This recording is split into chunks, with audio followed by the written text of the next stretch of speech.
উদয়পুরে এগিয়ে চলো সামাজিক সংস্থার সাংবাদিক সম্মেলন অনুষ্ঠিত হয় মঙ্গলবার। ক্লাব প্রাঙ্গণে হয় এই সম্মেলন।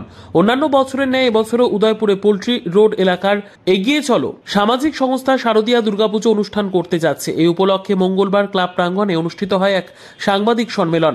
উপস্থিত ছিলেন ক্লাবের সভাপতি সমর সাহা, ক্লাব সম্পাদক শান্তনু সাহা, পুজো কমিটির সভাপতি প্রশান্ত রায় ও সম্পাদক বিপ্লব দাস সহ অন্যান্যরা। তারা জানান যে এবছর বন্যায় ব্যাপক ক্ষতি হয়েছে এই এলাকায়। এর মধ্যেও ক্লাব কর্তৃপক্ষ ছোট করে হলেও শারদীয় দুর্গাপূজা উপলক্ষে মাকে বরণ করতে যাচ্ছে। থাকবে বিভিন্ন কর্মসূচি।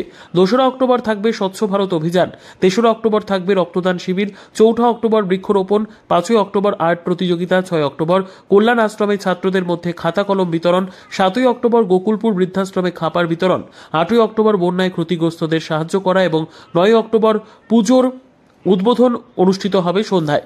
অনুষ্ঠানে অতিথি হিসেবে উপস্থিত থাকবেন এলাকার বিধায়ক অভিষেক দেবরায়। এছাড়াও থাকবে পুজোর 4 দিন নানান ধরনের সাংস্কৃতিক অনুষ্ঠান। সবাইকে নমস্কার।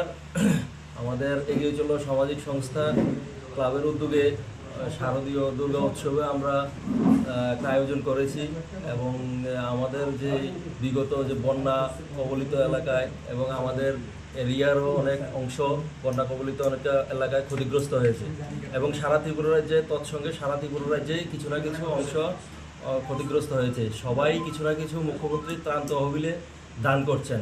সেই উদ্দীপনা নিয়ে আমরাও একটা সিদ্ধান্ত নিয়েছি, ক্লাব কর্তৃপক্ষ এবং সবাই মিলে সহযোগিতা করে মুখ্যমন্ত্রীর ত্রাণ তহবিলে আমাদের সামর্থ্য অনুযায়ী কিছু অংশ টাকা দান করার জন্য আমরা সিদ্ধান্ত নিয়েছি এবং এটা আমরা পরবর্তী সময়ে আমাদের যে পুজো বাজেটের থেকে যে অংশটা আমরা বাঁচাতে পারি সেই অংশটা আমরা সংগ্রহ করে মুখ্যমন্ত্রীর ত্রাণ তহবিলে আমরা দান করব।